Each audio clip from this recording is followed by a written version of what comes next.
And hopefully it worked. Okay. So, yeah, y'all, what's up? It's the Coffee and Cream Podcast. And y'all can see today we got our special guest, Lexx. Hey, girl. Hey, I'm in this building. It's my first podcast, being a guest. I'm hyped. I'm excited.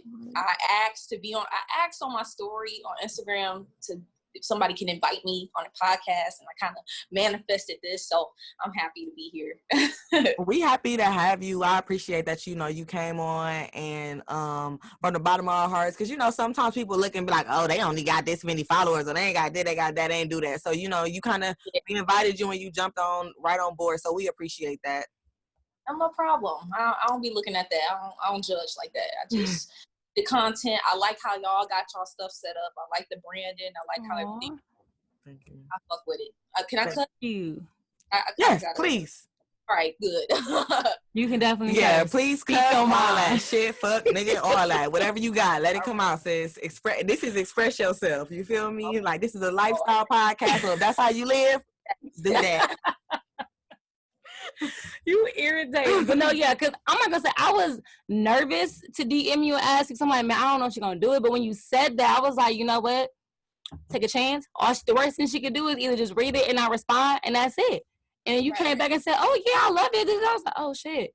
Oh, this is real. This is really happening. Okay, cool. This is not fake.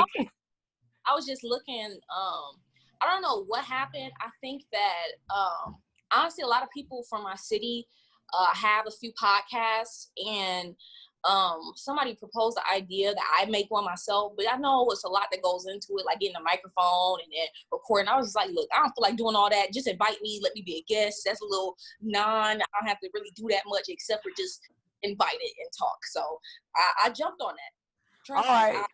Well, anytime you have a topic that you want to talk about, please hit us up. Let us know. Like, you want to come on, and you can always be our special guest anytime. You are in the brew, sis. You are in the coffee shop with us now. You are our official coffee mate. So yes, but we appreciate you, Lexx, for coming on. You want to play a quick game? Yeah, we're gonna play Fuck, Marry, Kill. Ooh, okay. I like that. We're going to play Fuck, Marry, Kill. So let me think. Okay, so Fuck, Marry, Kill, the baby, Drake, and what other rapper should I say? Oh, another rapper. You know who Jesse Williams is? He fine. Ooh, he an actor. You talking about light-skinned dude with green eyes? Mm-hmm. All right. I could do that. Fuck the baby, marry Drake, and kill Jesse. That makes sense. Like that makes sense. That was quick. I like it. Straight to the point. That makes sense. Okay. That makes sense. All right. I'm about to do some old timers. So you got Will Smith, you got Denzel Washington, and you got Morris Chestnut. Ooh.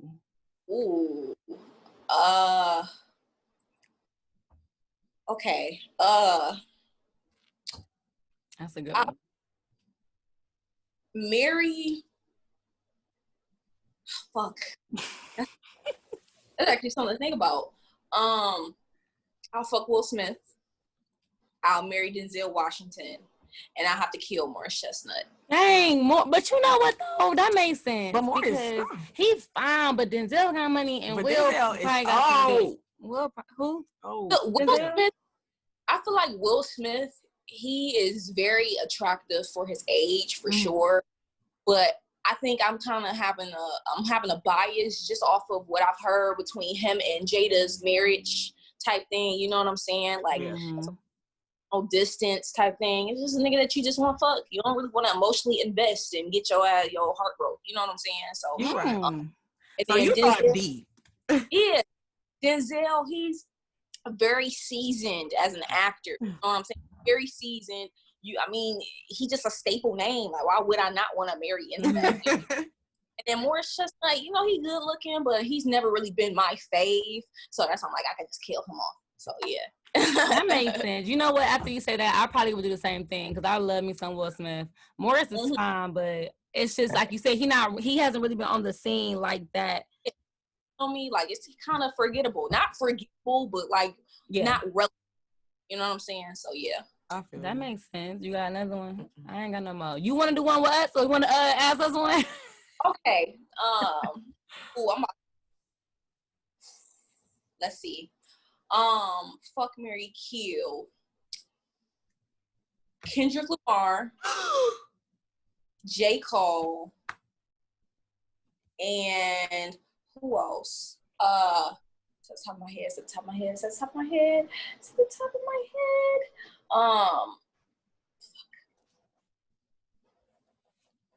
Hold on, it's coming to me. It was really just on the tip of my tongue, and then it just left. I'm gonna just throw Future in there. I'm gonna let you answer first. It's crazy, sis, because everybody know I love me some Kendrick Lamar. So I'm outright marrying Kendrick. You killed him one time. I did, but I regretted it to this day. You did. So I'm marrying Kendrick. Mm-hmm. I am J. Cole and Future. Oh, I'm fucking J. Cole, and I got Future. I'm killing Future toxic ass. I would fuck him, but I want that J. Cole. I need some good vibes in my life at this time. I feel that for sure. Now, proceed. No, because I'm gonna marry J. Cole. I'm gonna fuck Future. I'm sorry, Kendrick. I just gotta see what the dick is like. I just gotta see. I don't disagree with that. Like, one thing about Future, I see like he is for sure a problem child. He's a problem sure. But if you can actually like, I don't know, that's kind of like why I don't mean to stray the topic away, but no, you good.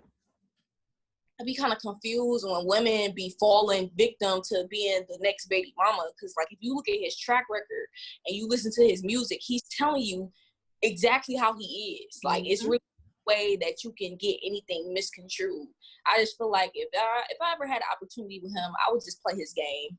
I don't know. That's just how I feel about it. So I agree with your stance on that. I think that's what Lori's doing. I think she understands him. I think that she's just playing the fucking game. But I think that also as some women, you know how you get with somebody, you'd be like, I can change them.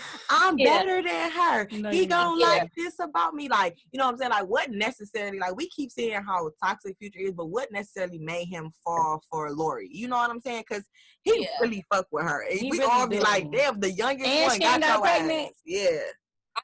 She gotta be smart. Like you don't even hear her talk. You know what I'm saying? You don't hear nothing out of her mouth.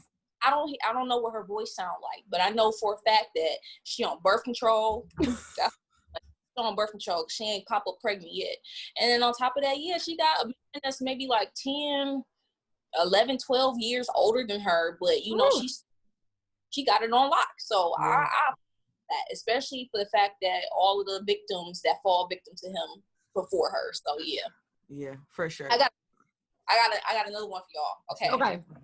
Make it harder. I'll make it harder because ain't none of them really conventionally attractive. Oh, okay. So, fuck, marry, kill. You got Jay-Z. Mm-hmm. You got Pusha T. Mm-hmm. And you got Kanye West. Go ahead. Okay, so I like all of those. Those are great. Damn. Okay. I'm ready. Go ahead. Okay, I'm going to marry Jay-Z. I was thinking I'm going to fuck Kanye West, and I'm going to kill Pusha T. And the only reason I'm fucking Kanye West is because if he crazy, that dick crazy, you hear me. I can agree with that. Because I'm killing Pusha T too. Yeah, he just dying regardless. I was gonna either go between like killing her. I might marry Kanye. The only reason I'm gonna marry Kanye is because I love Kanye. I miss the old Kanye. Hey, for real though, I can. And then seeing him with Kim, I like they fashion. I like them as a fashion couple. So that's what I like about Kanye. I like his business. He's definitely business minded, but I also like his fashion. So I would marry him more so for that. But I'm gonna still fuck Jay-Z on the side because then I can also like pillow talk with him and get his ideas, and I can go off that. Build a multi-million-dollar industry. Exactly. What y'all got Twitter, right? Yeah. y'all got like Rock Nation Twitter talking about, yeah, I'll go and have dinner with Jay-Z over having $1 million up front. You know what I'm saying? Having that pillow talk might be a little more beneficial than having a little dinner talk with him. So exactly. That's when you know you've grown though. Cause at 18, you already know you taking the money. You feel me? But as a grown woman, you kind of like, wait. I'm gonna get some real knowledge and wisdom up out of him. You know what I'm saying? That get me farther along. Yeah, I feel it for sure. Yeah, we were just having that conversation about like when you go for a job, like of course you want more money, but sometimes you go for the experience as well, because once you know you get that experience, you can take that and double it and make more money. Yeah, because I mean, you can have $1 million fall in your lap, but when you lack the actual knowledge to help you flip it or sustain it, it's like you got a hole in your hands. The money just gonna fall. Got the shit in your money. Know how to really maintain that type of money, because it'd be a lot of people, they'll take $5 million cash, but most people wouldn't know what to do with that shit at all. And it's crazy because I don't even make that much, but I'm sure like that should be running through my hands, and I need to better save that, because I'm sure it's people that would say if I had that check, I want, that would be a lot of money to them. So that's what I said. Well, I also said recently, I was like before, because I want, of course, you trying to find a better job than what I have now. And I'm like, well, before I can ask for more money or want to receive more money, I have to be able to manage the money that I already have. So that's how I look at it. Like, I can't want more money if I can barely manage what I have now. That don't make no sense. I'm going to get more money and then increase my bills or other stupid stuff.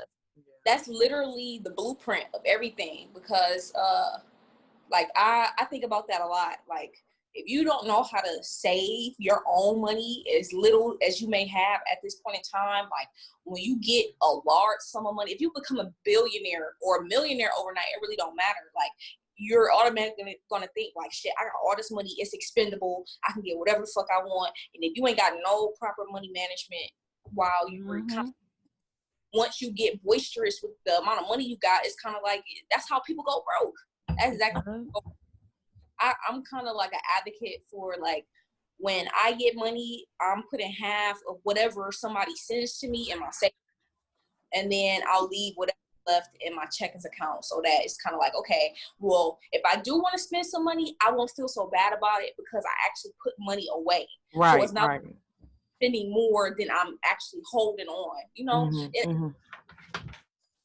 Instill the saving habits in me, because it's kind of like, I don't know, I feel like a lot of people don't really believe in savings accounts. And this pandemic, if I had no savings account, let me just say that I would be out of luck. Okay, I ain't got no real job. You feel me? Like, I got a business and stuff like that, but as far as like a job where hey, I'm gonna get paid regardless, I ain't got that. It's kind of like, shit, I gotta make shit shake. And it really depends on the climate of the environment and the economy of who wants to buy a wig at this time. You know what I'm saying? So I definitely feel like people need to be a little more dedicated to saving their money. Like, because I don't know, just personally, just off of how much money has been dispersed into the economy, like in unemployment and the stimulus checks, we're probably going to be going in a recession once this pandemic is over. Like, for sure. That's, like, my brother been talking about that. That's definitely going to happen. It's for sure going to be a recession. And I feel like a lot of people are just, blowing through their money and not really thinking like about the future. Like, I'm all for in the present and focusing on the now, but I'm also thinking about that potential rainy day in the future. I remember one time, and this is the last time I ever went broke. It was just I had got my catalytic converter stolen off my car. This is like 5 years ago. Well, that's when it was when niggas was taking those. You feel me? That was like 2015. It cost me $1,100 to get it fixed. I had it in my savings account. I had half of it in my savings account. My grandma put another half with me. But after that, my savings account was drenched. Like, it was nothing left in there. And like, I really had no money to my name. And it didn't feel good. It don't feel good being broke. Yeah. It feels terrible. Terrible. Like, being unnecessarily frugal. Like, looking at like window shopping. I don't like doing that shit. Like, no, for sure. and just get it. Like, just teasing myself with the visual, I don't like that. And just the inner feeling of knowing you ain't got no money, like having to sit out of things, like I really hated that. So from that moment, I'm just like, I ain't never going broke again. Call me NBA young ever again, okay? Like, if somebody send me some money to make a wig and they buying hair from me, I'll deduct the cost of the wig construction price and I'll put that straight in my savings account. So whenever I get an order, like, my savings account is continuously growing. That makes sense. Yeah, so I really try to keep it like that. And I'm trying to tell, our Black folks, hey, I know we like spending, but saving your money, especially in this time right now, it's going to benefit in the end.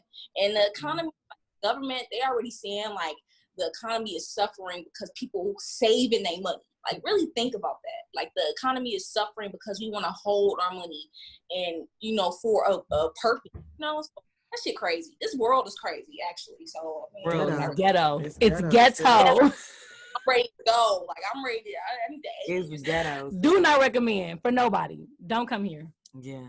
But no, I appreciate that because, I think that's just, again, a part of growth, because saving is so important. Like you said, around this time, didn't nobody know we was going to go through this. Like, last year, we wasn't like, okay, prepare yourself for COVID. Trips, like, all of that stuff. And now I couldn't have, like, I know right before New Year's Day hit from 2019, none of us was expecting 2020 to come hard like this. 2020 been coming like, bitch, I'm fucking all y'all up.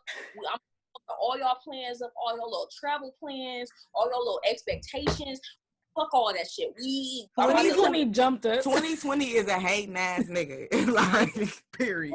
I ain't gonna lie to you. 2020, like, I'm not gonna say like this pandemic is a blessing, but what I will say, and this is just me keeping it like purely objective, like, all species, like including animals, all go through shit that causes the species to evolve.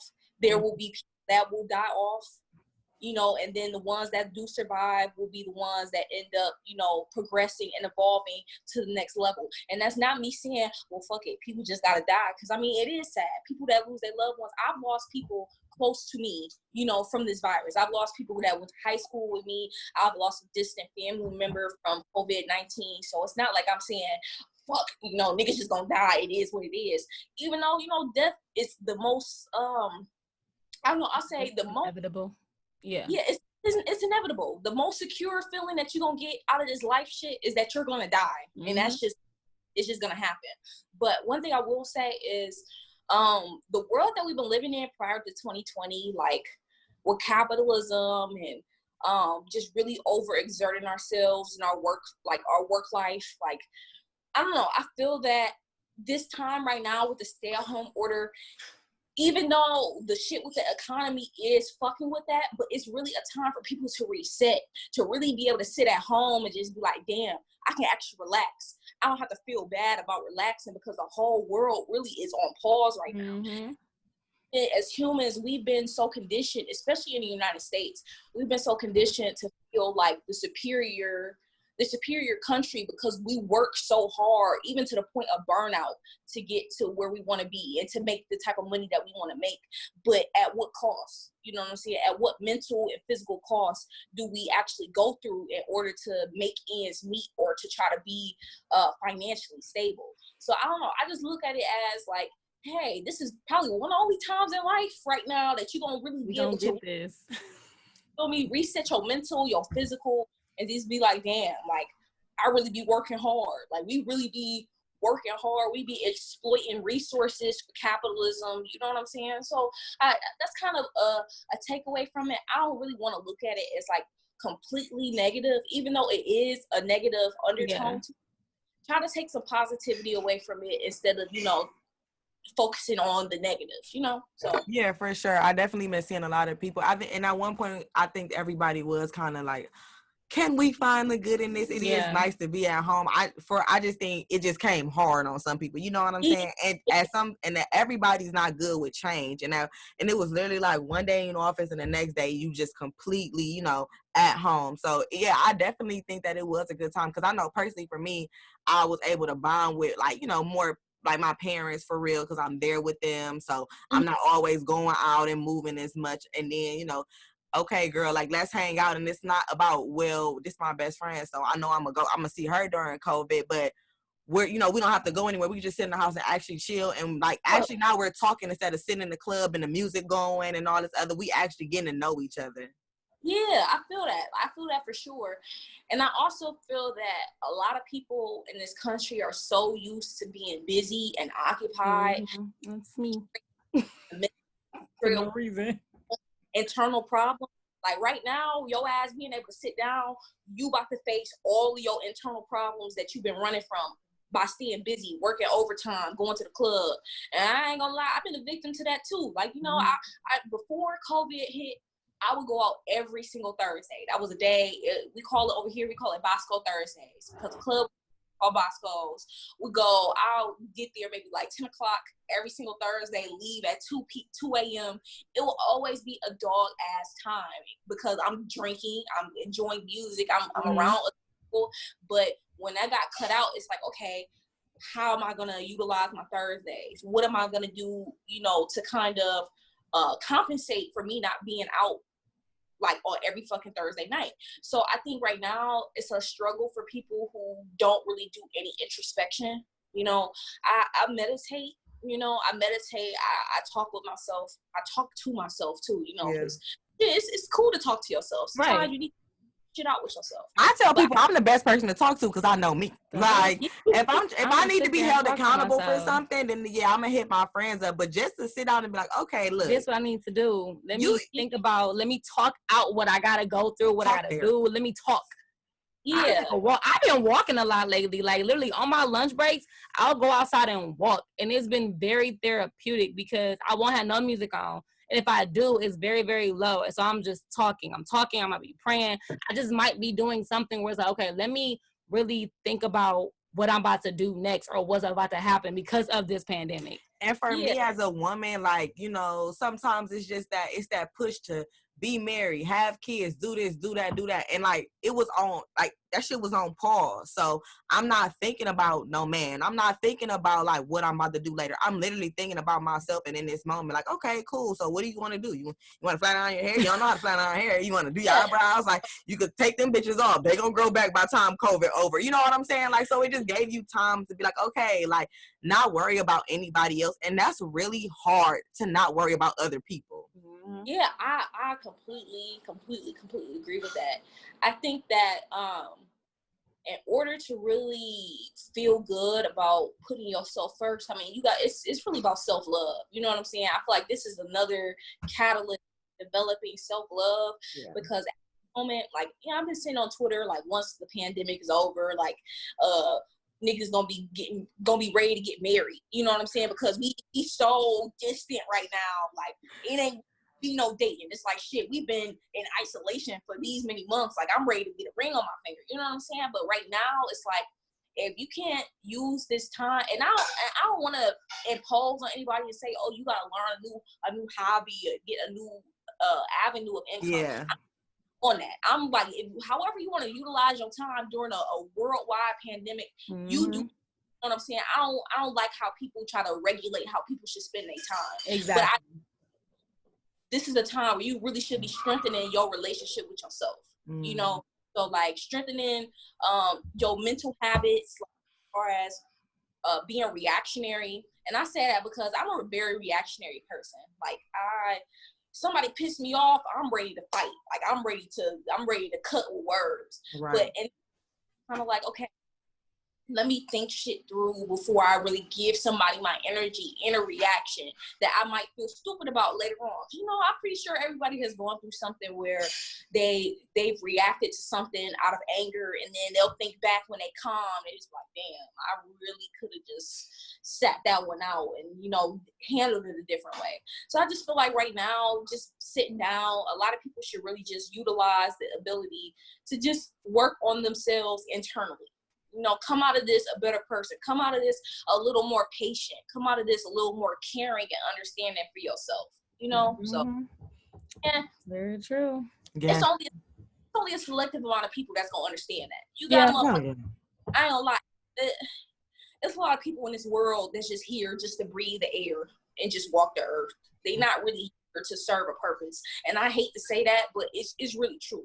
You got people that you can really tell them, you can give them the keys and the logistics to how to have a more fruitful life. But people so stuck in their ways that they don't really give a fuck about how to make shit better. So really, it's just like whoever receives the message, you know, to themselves during this time, and that's cool. But I just don't really expect everybody to be on that, you know.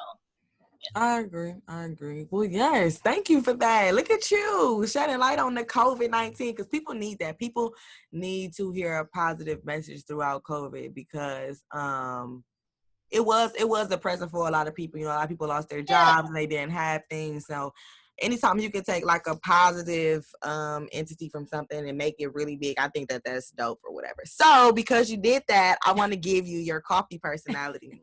Oh, yes. Just to let you know, coffee personality is something that I just started taking because I drink a lot of coffee. And sometimes, like how people can remind you of a flower, they can remind you of this, that. People remind me of like different coffees because I personally love coffee. So I know that this is righteously like our first time ever meeting and talking and conversing. But I've been on your page and I like, you know, went through your YouTube and stuff. And the first thing I got, like every time I looked at something or I seen something, I just was like, damn, like this is a Black woman. Like you gave that head strong. And it was just like in your face. Yes, like in your face, like I'm a Black woman. So I appreciate that. Thank you. So it's a drink and it's a cold brew. So a cold brew is just like really it's just the caffeine. It's just like it's straight espresso with like a little bit of water in it or whatever. And you can get it at Starbucks with like they have like a salted foam that you can get on it, and it's really good.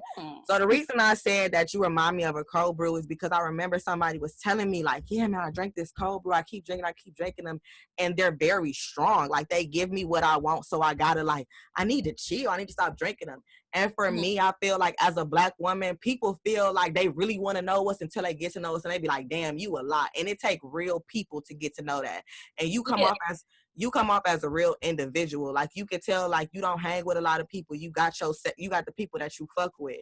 And like when you give people who you are, it's strong and it's out there, and they either gonna take it or they not. So you gotta fuck with it or not. And for me, with everything going on, like with this pandemic, not even with the pandemic, but with this racism and everybody getting killed, this is a time that people need to know I am a Black woman. Hear me roar. I don't care if you get on my page and you get offended. Honestly, not gonna lie to you. You put on your page that you had did some shrooms or whatever. For me, I admired that because people not going to be honest about the drugs that they're doing and then tell you why they're doing it and how it affects you. So I felt like you was a cold brew espresso, really strong, really out there. But you know what I'm saying? When you need that, that's what I can get. If I'm down as a Black woman, I know I can go on your page and get that pick me up. And that's kind of what a cold brew do. It's that good pick me up. She cold with these. She's so good with these. I really agree with that. I agree with that. Just off of the strength, like I've been really getting to know myself maybe I think I really developed a sense of self-awareness maybe like 4 years ago, 2016. I think before then, I really was not self-aware of myself, how I affected other people. So now as a grown woman, I really advocate that I am something. I'm a lot to handle. You know what I'm saying? I'm not like I'm difficult, but I am outspoken. I'm bold. Speak my mind, regardless if it offends people. Like I was just on my page yesterday talking about all this peaceful protest shit. This shit ain't helping shit. Right. Yeah, I seen that. And people in what's that, Minnesota? Yeah. And so seeing that people in Minnesota, they burning out goddamn police departments and targets. I'm like, yes, do that shit. Because at the end of the day, pleading to the fucking police and begging them not to kill Black people, they don't give a fuck about that. They don't care. Give a fuck about your heartfelt, diplomatic ass acts? No. Like I've always been somebody to tell people how it is. And over the years, I've developed more tact. You know what I'm saying? Not being just obnoxiously rude in how I convey my honest thoughts, but I will always tell people the raw, real deal. And I'm always, aside from being honest with people, I'm a picker upper. Like, if any of my friends feeling down, they not feeling good about themselves, I'm like, look, bitch, you my friend. You a reflection of me. I need you to pick your ass up off the goddamn floor. You are a bad bitch. You've been born a bad bitch. You are a bad bitch. Feel that and know that you are that, because I see you as that, you know? And yeah, I don't have a large group of friends. I can count on my hands how many friends I have and that I hang around with. And it's just really off of the strength that not everybody really deserves to know you at your true essence. You know what I'm saying? And I feel like your energy is something that you really have to protect. I've been through situations where I've allowed myself to be vulnerable with people that were just waiting for me to be vulnerable just so they can use that against me, you know? And I used to be the type of person where I just used to be like, I trust people until they give me a reason not to trust. And that really backfired on me at some point in time, because, you know, being too trusting, people can sense that and they'll take advantage of that like that. So now I'm just like, hey, I'm very, I use discernment when it comes to people that, you know, open with and vulnerable with. And I think with my platform, I try to show that I can be vulnerable. I don't really try to be too much of an open book, because I mean, at the end of the day, I can't please everybody, and I know not everybody's gonna like me, but I just really try to show like, hey, I'm a real ass person, and I want to keep it real with y'all. And especially like with the shrooms, I feel like shrooms have become like a really big thing since the pandemic hit, since everybody at home and shit like that. I told people like, yeah, you know, I do shrooms and shit. They earth, you know what I'm saying? Like, it's not like these some hardcore fucking pills. Like, these motherfuckers grow from the earth. I use them for spiritual purposes and shit. I like tripping. I like psychedelics. I like being able to see a different reality through my own eyes, something I can't really explain. But I always tell people like, hey, like, if you ever want to do this shit, just make sure that you in the right state of mind, because this shit will really bring your demons to the front of your mind. Like, anything you try to run from, anything you try to repress, or anything you've been lying to yourself about, that shit is going to be right up in your face and be like, hey, remember when you tried to push right all the way back in your subconscious? And yeah, I've been here this entire time simmering, and now it's been 5 months. I'm here, and I want you to deal with this right now. And I've been through that. Like, when I tripped for the first time, I had like some issues that I didn't resolve. And with shrooms, you can have a bad trip. That's why I try to be honest with people. Like, it's not gonna be all good all the time. It really depends on the person, whatever you're going through at the moment. So if you got some shit that you know that you ain't been handling, just be prepared to deal with that shit if you're gonna trip. I mean, it's from the earth. God, the creator, put this shit on earth for us to enjoy. That's how I feel about weed. That's how I feel about anything that grows from the planet. But don't abuse it like, oh, it's just gonna be a fun time and that's all it's gonna be. It serves a purpose. It serves a purpose to open your mind and to help you really deal with yourself, you know? So I try to be open with that. But like I said, I really appreciate your insight about me. You know, like I said, even though we haven't met before and this is our first time actually talking to each other, I really appreciate that for sure. She's great. Well, so with that being said, then that's something that you can take away as a positive, because what you're trying to give off is what you're giving off. You know what I'm saying? Like, that's what I receive from it. Because honestly, all the communication you've been doing to get on the to be on the podcast, you've been talking to her. You know what I'm saying? So it's just been all of what I've seen, kind of what I put together. So you're doing a great job of that. So it's kind of any of those when you like, I want people to think I'm a good person. Well, by what you're giving off. And one thing I also want to say is I appreciate the authenticity of you, because with having a large following comes the fake life and the glamorous and how everything's amazing and how nothing, you know. So then you look back and you go, whoa, she makes wigs, she's amazing, she's beautiful, she does this, she does that. Nevertheless, you know, you get on your page and you real about the real, you know, about like shit. You are you. Like, you're not pretending to be nobody. You are you. That's just who you are. And it's the thing, like, I've always been like that. Like, I started my YouTube channel, I think I was in 10th grade. So this is like this is like 2011 when I started my YouTube channel. And I think from a young age, I kind of just took it to consideration, like, it's people that know me in real life. I'm not about to be on the internet perping and acting like I'm living a life that I'm not living. Like, I'm not driving Benz. I'm not living in some 4-story mansion. I don't got no Rolex. You know what I'm saying? Like, I really try to be an image for women that really want to be themselves and not feel like they got to be somebody else. Because I see that shit a lot. I see a lot of people once they climb the social ladder, it's like, shit, I got to switch up. I got to look the part, even if I'm not really living the part. I wouldn't feel good about doing that. You know what I'm saying? I don't feel good doing that. So I really try to be a face for people to just feel good about whatever they have. Start off with whatever you have. When people ask me about YouTube, like, oh, I got to get an expensive camera, I be like, look, girl, I used to stack my hair grease bottles on top of one another and stack my little Kodak camera. And my Kodak camera, that was an old ass camera before I upgraded to a DSLR, you know, one of the professional cameras.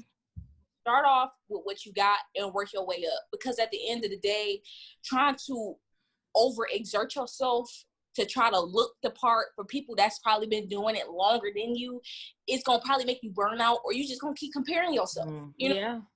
And I think that's another thing. I try not to compare myself to people that might have like higher social status, might have more money than me, because at the end of the day, I just really value authenticity from anybody. It really don't matter how much money you have. Like, if you can keep it real with me, and I feel like I ain't gotta, you know, scan you up and down to see how real you are, or if I gotta, you know, adjust my personality to fit yours, then I watch out for that. So I just want people to know, like, hey, you come on my page, look, I have my makeup off, my wig off, eyebrows not done. Like, just want people to see me. Because if a motherfucker see me out on a day where I don't give about how I look, I just want y'all to know, hey, you can go on my YouTube channel. So it's not like a never have seen before type of image, you know?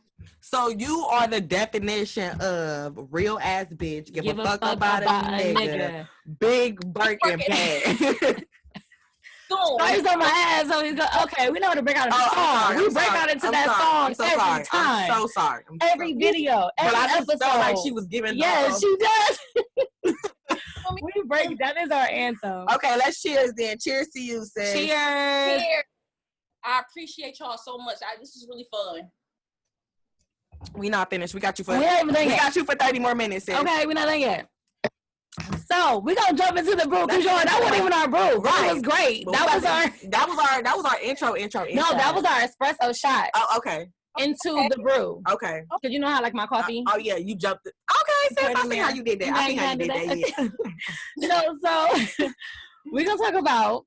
So the brew is basically beauty in today's society. So when I was thinking about first before I say that, I'm sorry. We do our brews based on light, medium, or dark. So this is a dark roast because I feel like beauty is something that people think it's on the surface when it really does go. It goes within. So I feel like that is a dark roast. It's something that you need to have. Explain to her what that means. Light, medium, I'm sorry. I'm sorry. Our light, medium, dark topic. So the light topic is usually on the surface. So like girl talk, simple stuff. Medium roast, I say more so like relationship stuff because that can be debated, of course. And then our dark roast is usually our usually heavy professionals and people that like substance topics, and we usually have a lot more guests on those because we want to get their insight on what our topic is. And I chose, of course, you for this because you are a beauty influencer, you're a YouTuber, you know what I'm saying? Like you do hair, makeup, so it's more so like I wanted to get your insight on the beauty in today's society and amongst obviously like Black women. I don't want to talk about white girls.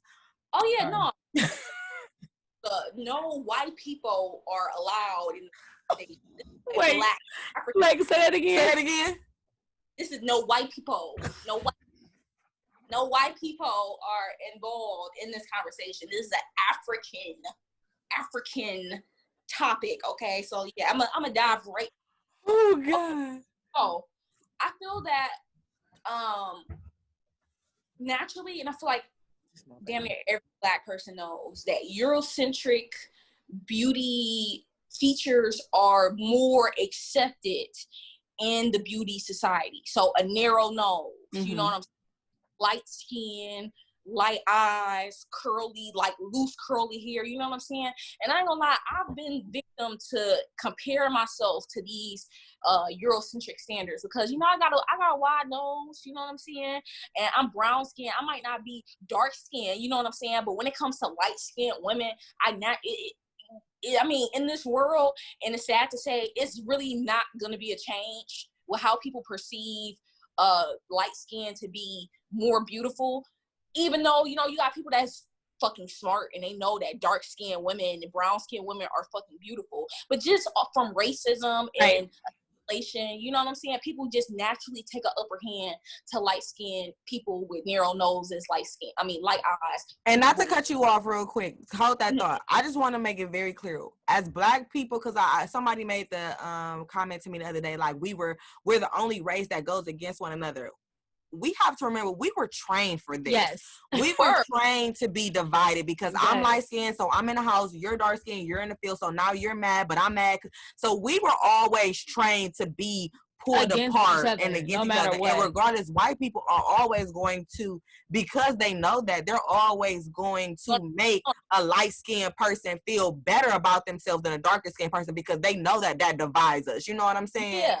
No, I completely agree with that. And I think another struggle with that is that as Black people or just people outside of the Black race, they just assume that, hey, like, okay, y'all both are perceived as Black. Like, when it comes to a white person, like, y'all still Black. So y'all might be over it.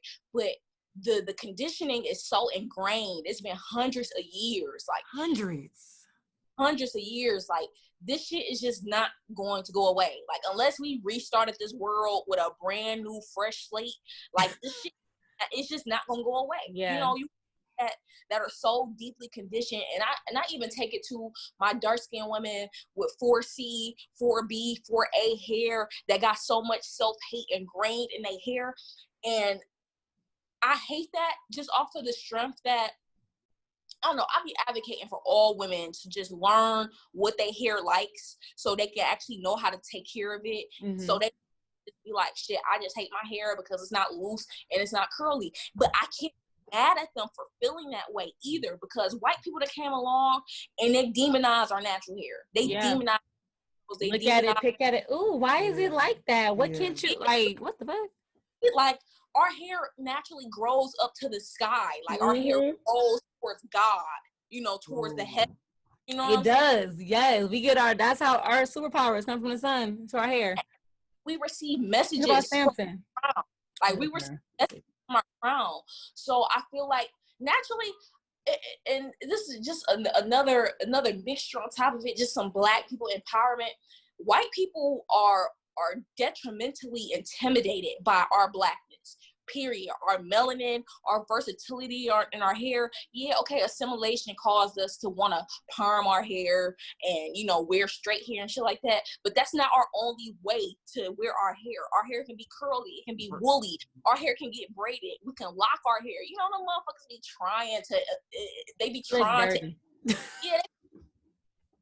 Yeah, they locks be looking dirty. Like, what is wrong with your hair? We know each other because we went to school together. So we went to a all white Christian school from about 7th to 12th grade, and I can attest to that because for me, like, I definitely struggle with that. Like, my hair is my hair is harder to maintain than theirs. That's all I realized. You know what I'm saying? Not like the whole Doja Cat thing where she kind of was dogging herself because of her hair. I never dogged myself over my hair. I just realized that for me, I know that I can't just wake up and wash my hair and flat iron it every day. That shit's not gonna work for me. You know what I'm saying?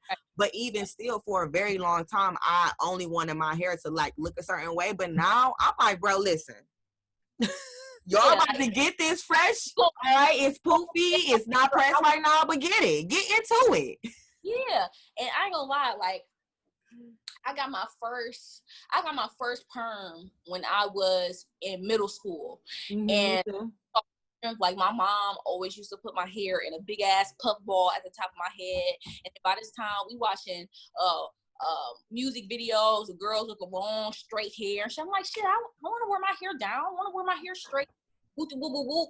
And it was just like, damn, I was so young. I didn't really know how to care for my hair. I didn't know how to make hair.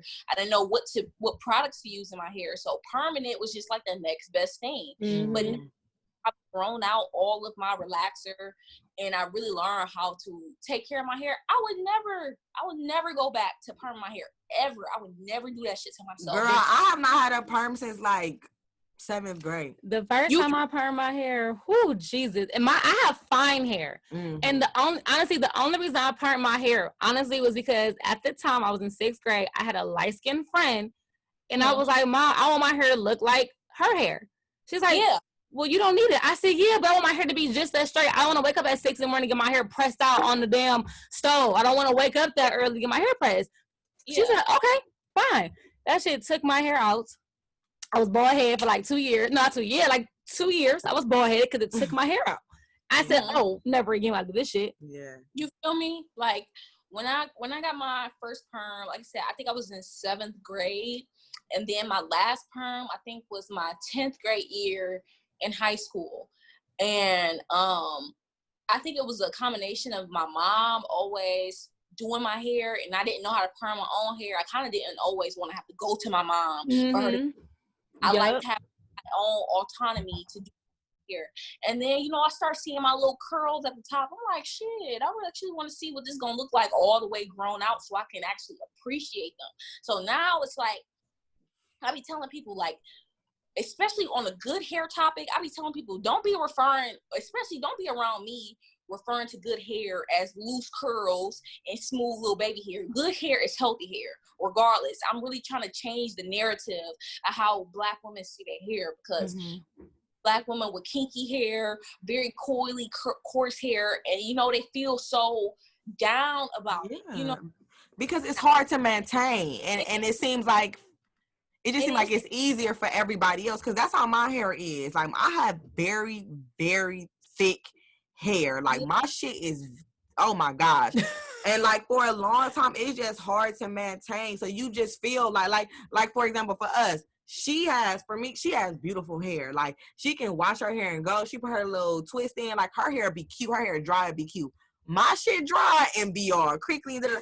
But now I'm realizing, like, that's okay. That's just how my hair is. Like, okay, whatever. It don't have to look like everybody. But that was a big struggle growing up, because again, like you said, you see how everybody else is, and you kind of be like, dang, so do I look like, because at the time it was like, do I look like a Black African slave? Because that's how they made you feel when your hair was coarse. And, you know what I'm saying? Like, whoa, your hair, you know what I'm saying? Then, whoa, you don't have your hair in there. So where's your hair go? Like, listen, excuse me? Also, another thing, when I went on your page, man, I promise you, the first, if like you could go to somebody's page and like music could start playing, I promise you, as soon as you touch on your username, all I heard was Solange, don't touch my hair. Do not touch my pride. Of her natural hair, how big it was? Yes. Because motherfuckers it's piece of candy. My hair, like, I wore my hair in an afro out in public for the first time this year. You know what I'm saying? Okay. I mean, of course, it was in the midst of the pandemic, so I didn't really have to deal with, people trying to touch my hair. But I've dealt with people trying to touch my hair, and it's just like, I am not some fucking chia pet. I'm not a scientist. Like, keep your hands out my shit. And on a spiritual note, like, you got to be very, very careful about the people that you let touch your head, because like I said, you receive messages from your crown. Like, that's a very essential part of your head. And just letting people with bad intentions, like them white people that be so amazed, they disguise it as amazement, but they really just be having some goddamn disgust looking at you. I ain't gonna lie, like, when I was 4 years old, I wanted to be white. I ain't gonna lie to you. Like, my mom got me a black Barbie doll, and I remember, and it's crazy, I'm 24, but I remember something so vividly from like 20 years ago. I sat and I cried when I saw that black Barbie doll, because I was just like, I want down. Like, I don't want to be black. Like, I want to be white. And when I think about the potential of me possibly being born white, I'm just like, shit. I would never in my life want to be fucking white. Do you get me? Do you understand me? We got the culture. Okay. We're it. We got the okay? And that's why I be trying to tell, like, we the it girls for real, for real. I be trying to tell black women, I'm like, look, dark-skinned women are beautiful. You know, I am a woman empowerment powerhouse because I like to make women feel good about themselves, not just on the hair and the wig tip, but just like really on that internal shit. Because I know, especially with social media can really distort your own sense of your beauty. You know, yeah. Of that myself. Like, I'm small, I got small titties, I got a small frame, you know what I'm saying? I see women on here with big ass triple F titties and naturally long ass hair, fat asses. I'm like, damn. Like, what about me? What about me, Lord? Hold on now. Why didn't I get that? Pool? Like, did I miss out on this? Like, was I not supposed to be blessed with that? But it really helped me hone my own sense of my own self-love, you know what I'm saying? And I really like to spread that across other women because I like how women, I like how y'all look when y'all actually get affirmed, like y'all are beautiful and your hair is beautiful. I try to tell women, hey, just try to learn what your hair likes, learn what moisturizes your hair, learn what actually goes good with your hair so that you can actually take it as like, hey, yeah, my hair is harder to manage because it's coilier and kinkier hair is more susceptible to being dry. So therefore, y'all really got to put more effort into how y'all actually maintain your hair. But I really am an advocate for just making sure, like, hey, just because you ain't got no loose ass, spirally biracial curls don't mean that you any less fucking beautiful. And it's so easy to fall into that wormhole, especially on social media. You know what I'm saying? So I think right now it's just a case of really centering in on your own self-beauty, your own beauty, and really loving yourself, and then surrounding yourself with people that empower that as well. And I ain't gonna lie, it's a lot of mean people on social media. It's a lot. Sure. It's I feel like majority of it is mean people. It's a lot of depressed and hurt people, and yes. don't know, and you don't know what else to do but to bring somebody else down. You know what I'm saying? Because sometimes when you look at the comments, even being a celebrity, like, you know, as a celebrity, like, I'm sure that they talk about it a lot, but being a celebrity in 2020 is completely being different than being a celebrity in 1998. Yeah. Because you even might in know, 2000, because you might feel like people hate you, but you really like you don't really know unless they mail you a letter, and who's gonna always. That's very true. From it, social media has made celebrities way more accessible. Like, it's made celebrities way more accessible. The mystery around celebrities has kind of just like, yeah, because everybody got a social media account, and then you got people that's just gonna automatically spew their nasty, hateful ass thoughts under somebody's photos. And I really be just looking, like, I ain't gonna lie, shit I see on Instagram that I don't like I think that could be better, but I keep that shit to myself. I just be thinking like, okay, she could have executed that better. But am I just gonna type in your comments like, yo, shit fuck the fuck up, you ugly hell, and you shouldn't have posted this? I'm not about to do that because not that you ugly as hell. What if, like, somebody posted that about me? Like, I'm ready to fuck. You feel me? Exactly. And I feel like a lot of people, yes, it is a lot of depressed, hurt, and angry people that don't know no better but to try to impose that feeling on other people. And I mean, that's a whole other topic, but I don't know. The way I be moving, I ain't gonna lie, it's gonna be some shit that you see on social media that you might not agree with, that might not fit your aesthetic, that you might not like, but it's so easy to just keep scrolling. It literally is. Keep scrolling and just mind your own fucking business. Not everything gotta be stated. You know what I'm saying? It'd be so many people that just be like, oh, I got freedom of speech. I can say, but why is that your speech? Why do you just want to put somebody down for that to be your speech? That's just, no, everything that comes to your mind, you do not have to say. You don't say it. You know what I'm saying? So I just be like, okay, when I see shit like that, I'm just like, all right, you clearly can see the people that got that internal work that they got to do to the point where they just like, hey, well, shit, I don't like this, and I'm going to let them know I don't like it, and I'm going to let them know how fucking ugly they are, too. It just be like, damn, like, So I wanted to ask you, like, how did you necessarily get into hair? Like, you were saying how, like, you wore your afro and stuff, and you, like, what made you do, like, the whole hair journey thing? Well, before I actually started my YouTube, like, I mean, a little past shoulder length hair. My mom went to cosmetology school. She met my dad in cosmetology school. Naturally, it was destined for me. You know what I'm saying? Naturally, because they met in beauty school. So around 10th grade, when I started my YouTube, I was actually like doing my own hair. I was pressing and curling my hair with my flat iron. I'll be doing pin curls. I'll take my pin curls out when I get to school, and people just be like, how you do that? How you do that? So I was just like, I'm gonna just make a YouTube channel and I'm gonna just show people how I do my hair, so I ain't gotta answer verbally to people all the time. So that's really how I started. This is really, that's why I be trying to be humble, but I be trying to tell people I am a YouTube pioneer. This is before YouTube. This is before YouTube was like, I'm gonna get some money, I'm gonna get some bread off of YouTube, because I didn't really know I could make money back then. I just wanted to do it so people could see what the fuck I was doing with my hair. But it came a point like in 2011 that I wanted to dye my hair blonde. So I went to a salon that I was getting my hair done at anyways, but the stylist burnt my fucking hair out, and it was just like pieces of short ass, burnt ass.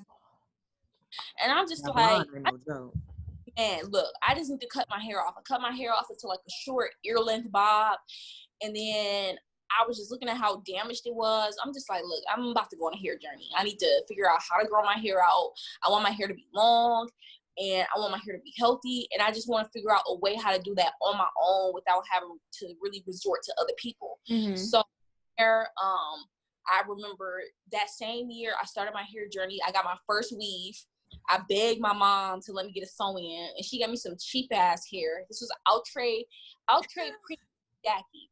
And I remember I made like 3 YouTube videos off of that. And that's really what started my YouTube channel for real, off of the weave tip. Because after that, I went to Velvet Remy, then I went to Bobby Boss, and then I started transitioning into virgin hair. So once I transitioned to virgin hair, I was still wearing sew-ins, but then when I got to college, my freshman year at college, I was just like, damn, I didn't have a job, asking my people for money for sew-ins, and I'm just like, I'm about to I need to learn how to do something else. Then I started learning how to make wigs. I started making U-part wigs in 2014. I made my first wig in my dorm, and here I just kind of progressed. I learned how to make closure wigs, and then I just start seeing my hair just start growing. I'm just like, all right, I like this a lot. When you leave your hair alone, you moisturize it, and it's like low manipulation, moisture, and no heat. Your hair is gonna fucking grow. And once I really down packed, I'm just like, shit, I can start telling this to everybody so they can know, like, hey, your hair it's not like your hair is not growing. Because I feel like a lot of women get that idea that their hair just don't grow. They just not retaining the length. Your hair grows at least an inch every month. But if you always flat ironing your hair, you're not protective styling it, you always manipulating it, of course you're not gonna see that length. You're not gonna see the growth. So I just really try to advocate for people like, hey, if you actually leave your hair alone, maybe put some braids in your hair or maybe get a wig, you will eventually see growth in your hair. You know what I'm saying? So I think it was just a combination of having a goal for myself of trying to grow that damage out, and then also trying to tell people like, hey, you know, it's not just my hair. You can grow your hair out too. And I think once I actually, like maybe around 2015, that was like my last major haircut. I got it like neck length. And then maybe like, I think in 2017, my hair was way longer. I was just telling people like, look, I need for y'all to just know, like, this is not just a drill for my hair. If I can do it, anybody can do it. So I just really be wanting Black women specifically, not no youths, not no white people, not no non-Black people of color, Black women specifically who struggle with their own hair and growing their hair, like, hey, you can grow your shit out, period. It ain't just me. Anybody can do it as long as you dedicated to it. Mm-hmm. Yeah, I think I was gonna take some pictures, and because Ace is phenomenal with the media and social stuff, so I was gonna send her stuff because righteously, my hair, I cut my hair in 20. I've always had long hair. In 2016, I cut it like on some. I broke up with this nigga. Let me cut my shit. Stupid. She just hated stupid. it.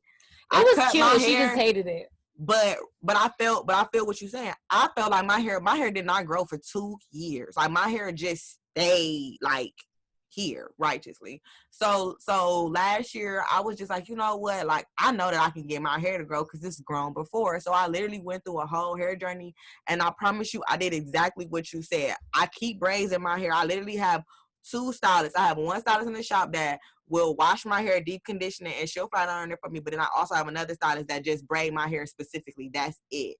And I've been doing that for a year. And literally my hair has been to like right here to the length that it is now. It's poofy. But it's, you know what I'm saying? It's growing back. It's thick. It's voluminous. It's thick. It's thick. So Yep. you know what I'm saying? But for like you said, I can attest to that. I can be attest to that. It's true. If you leave your hair alone and just like braid it up and just oil it, it will grow. And then for us, one thing about this is what I love about us, like our hair, is that righteously, the dirtier the better. You want your hair to get dirty, and you scratch your hair and you be like, oh yeah, see, it's time to wash because my shit about to be popping. Listen to me. When I made my first, I think I made my first hair vlog on my channel. I don't even know if it was my first hair vlog, but I remember it was one of my hair videos where I was just like, yeah, I left my braids in for like 3 months and I didn't wash my braids. And somebody commented under my video that was like, that's gross that you don't wash your hair. No, it's like, not. I'm like, at the end of the day, like oily, dirty hair grows faster. You got the nutrients, you got all of the essential oils producing from your hair naturally, and it's naturally going down your hair. Like I don't want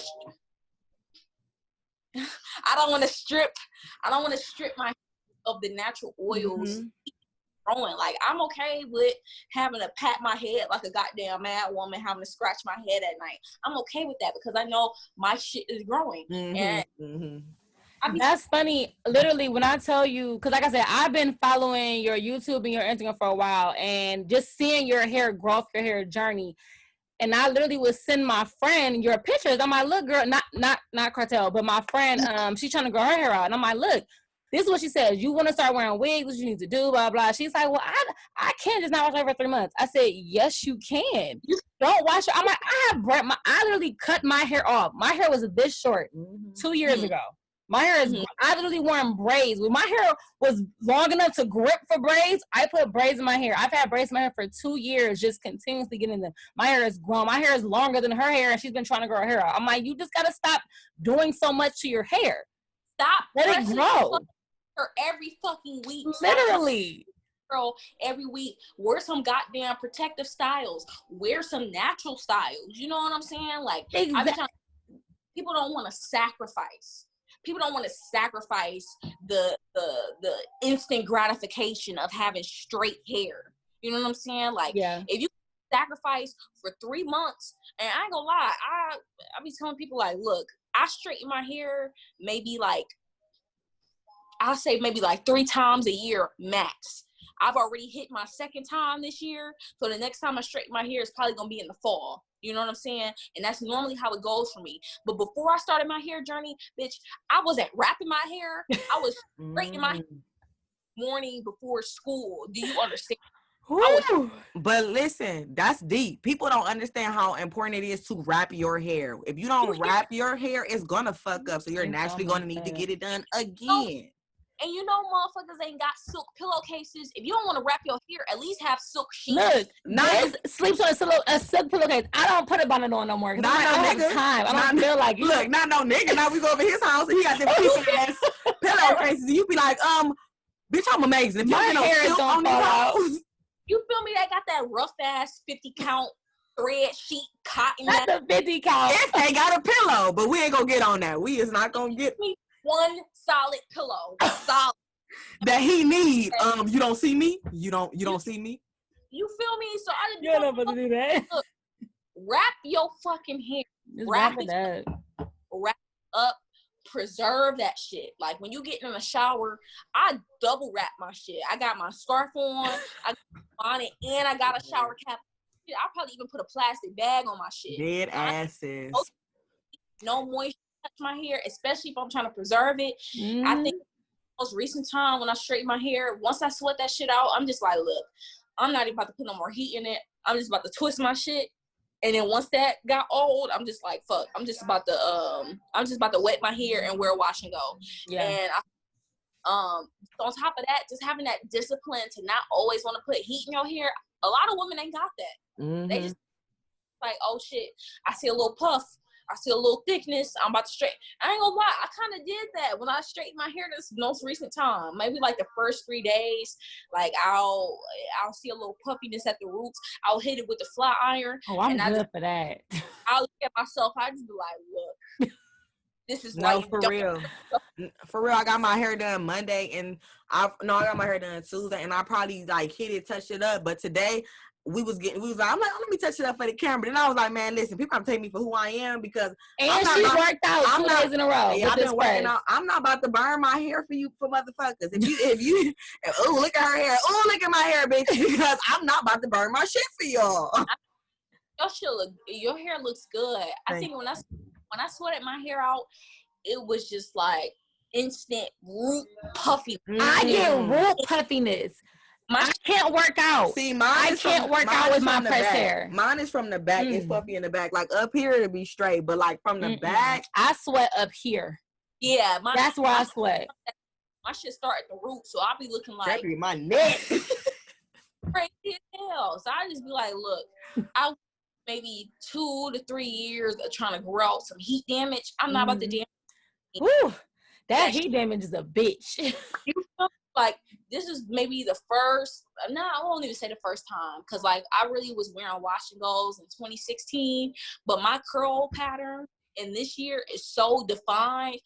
I would feel like a fucking clown if I ever straightened my hair to the point where I lost my curl. Oh, I would cry. I'm never going back to that shit. I honestly feel like even when I blow dry, I'm like, oh shit, I want to blow dry my hair because I'm losing my curl pattern my way. I don't do it that often. But it's just like I love my curl pattern so much. Once I learned it, figured out the products, I'm like, my hair is amazing. It's beautiful. Like I don't even want to straighten my hair. I straighten my hair once a year, only because I wear braids and I used to wear wigs literally consistently for like 2 years. Yeah. I wore wigs for 2 years, and my hair grew. Yeah. Literally, I will watch your YouTube, everybody's YouTube. I will watch videos consistently, making my wigs. I wore wigs faithfully. I had them hanging up in my closet. I had names. It was like Isis. I had names for my wigs. And it got funny because at one point we'd be like, well, bitch, your hair longer than the wigs you wearing. What is you? But I cut it because like shit was starting to happen. I was like, God damn it. I was stressing out. Niggas pissing me off. My hair started falling out. And we go straight to our hair. I cut my hair. I just cut it. Yeah, women, whenever a woman cuts their hair, they about to change their life. I cut it. For women go through some traumatic ass shit. I mean, yeah, y'all naturally target y'all hair because y'all about to turn into a whole new bitch. All right, this bitch in this new chapter, we not about to be the same bitch from last chapter. So if I got long that past chapter, we about to go to a short bob bitch because she about to be somebody else. She about to have a whole. Something was fucking me up. I was like, I get rid of shit. I was hanging on to shit. I'm like, this is not. I'm like, it don't look right, and I felt like I needed to wear clip-ins. Like, so I was still wearing my natural hair. Mm-hmm. So I started wearing curly clip-ins. And I was like, I felt so insecure about my real hair just falling out. I wore clip-ins. And everyone was like, oh, your hair looks so cute. I was long, but oh, that's my hair. But it wasn't. I'm like, my shit is falling out. This is depressing. What the fuck? I cut the shit off. And I felt the prettiest with having no hair. Literally, right. Men would come up to me and be like, "Oh my God, they literally would say, you're so beautiful. You're an African queen. Where's your tribe?" My nigga, I don't know. I'm black. I don't know my African tribe yet. I gotta figure that out. I don't know. I feel like this is an utmost compliment is you don't have any hair to hide behind. Do you remember in 2009 when Chris Tucker made Good Hair? Yeah, that documentary. That was a great documentary. I feel like we need to revamp that and make that again, because it was phenomenal in 2009, and I feel like it was one of those things where it was a step, like, for people to actually go to a movie theater and see this is what Black girls do. And honestly, like, seeing that perm shit, I was like, whoa, like, I didn't know it was that bad for your hair or and your head. So, like, I think that's one big thing too. Like, girl, Lexus, make a documentary. You should make a documentary. Look, I actually want to manifest like that. Like, if I can get in contact with motherfucking Chris Tucker, like, revamp version of good hair and make me your face to try to bring forth the new information, because 2009, that was fucking 11 years ago. You know what I'm saying? Like, when it comes to hair, like, perms at all-time low. You know what I'm saying? Black women are embracing their natural textures. I love that shit. You know what I'm saying? Like, women are finally looking at changing the narrative of what good hair is. Yes. I be trying to, like, I ain't gonna lie, like, with the older generation, they be a lost cause. I give up. They lost cause. I be telling older people, like, because I'll wear my hair in my wash and goes and shit like that, and they'll be calling my hair nappy, and I'm just be like, oh, like, delete that word from your vocabulary. Like, nappy has a negative connotation to it. It does. Has such a negative connotation to it, and people internalize that shit so much. And like I said, we so far gone. I won't say we, because I've been breaking that conditioning. I don't refer to a woman's kinky hair as nappy. You know what I'm saying? Like I said, kinky, you say coarse. Like, oh, her hair is just coarse. It's kinky. Like, it's more textured. It's not nappy. Other words you can use instead of using fucking nappy. I learned how to break that conditioning. But I think that with the older generation, they so fucking far gone. I do give up. Because it's just like, it's like, because older people, you try to talk to an older person, it's like, well, I grew up like X, Y, and Z, and this is what was happening when I was young, which was fucking 70 years ago. And they hate us, millennials. I think what the main thing right now is just building up the future of the children. You know what I'm saying? Like, and I don't know, like, I don't want kids right now, but I'll be looking at women that are having kids, and I'm just hoping that they instill in very healthy self-talk about their hair. You know what I'm saying? Don't be telling your kids their hair is nappy. Don't be telling kids their hair look like a Brillo pad or that they need a perm. Because women, I mean, Black kids really internalize. They be so young. Young children are like sponges. They absorb all the information around them. So I remember reading a post one day, and this grown lady, she was just like, yeah, the 6-year-old girl came up to me when I was wearing my hair natural, and she was like, girl, why you ain't do your hair? You know, we can't be walking around looking nappy headed like this. And it's like coming from a 6-year-old girl. She heard that from, you know what I'm saying? And I don't know, like, this world is fucked up. I mean, that's really all I can say about it. This world is fucked up. White people are the blame. White people are the blame. Like, white people. And it depends on who you talk to, because Black people try to make it seem like we to blame, and I'm just like, how? Where? I ain't gonna lie. I'm about to hit y'all with a hard ER. Cool niggers are very detrimental and controversial to the living of African Americans. You feel me? For sure. Fools out here that's on cape, shuck, jive, motherfucking all of that shit for white folks against their own people. You know what I'm saying? And I was talking about this shit on my post yesterday. Like, look, at the end of the day, when it comes to the rise of Black people, it comes from putting Black people first. All of that, we all one race, the human race, and we gotta love everybody. Fuck that. Fuck all of that. At the end of the day, we not gonna get nowhere until we prioritize Black people as a whole. So if you always hold space for white people, if you always gonna have a concern for how white people view you, and we gotta look good because that's why white people be treating us like that. Shut the fuck up. That's exactly how the fuck I be feeling. Because at the end of the day, white people, I mean, of course, you got some white people that's cool, but naturally, it's already ingrained and it's passed through DNA. Yeah. Racism, bigotry, all of that shit is passed through DNA, and it's also taught. You know what I'm saying? So until that's why I don't be paying no attention to them coon ass motherfuckers. Like, okay, you want to shuck and jive for these motherfuckers that wouldn't piss on you if you was on fire? You go right give ahead. a damn about you. Fuck. But me, on the other hand, I'm standing up for my black folks. Yeah. Period. It is what it is. You got some cool motherfuckers that just be like, oh well, if black people didn't do this and black people didn't do that, bitch, do you not fucking understand? We got over 400 fucking years of conditioning. That's the reason. But to them, that's an excuse. That's our excuse. Yeah, you say it as an excuse, and it's had not. This conversation with a guy, and he was basically saying because I basically had the same thing at the beginning when we said, like, I was like, we were trained for this, that, and the third, and he just was like, well, I just feel like you making a bunch of excuses, like you take your excuses, and he was like, well, I feel like you getting offended, and I was like, I kind of am getting offended because for me, I'm an educated black woman. I did what I had to do so I could stay on track. I travel the world. I go out. I don't let that shit keep me in a box. But at the end of the day, I should be able to sit down with my black people and just be like, hey, this shit sucks. Because if you can't go to Bella No Chains, then where can you go? So if I fucking feel you. And at the end of the day, even just you bringing up to a man, I'm not.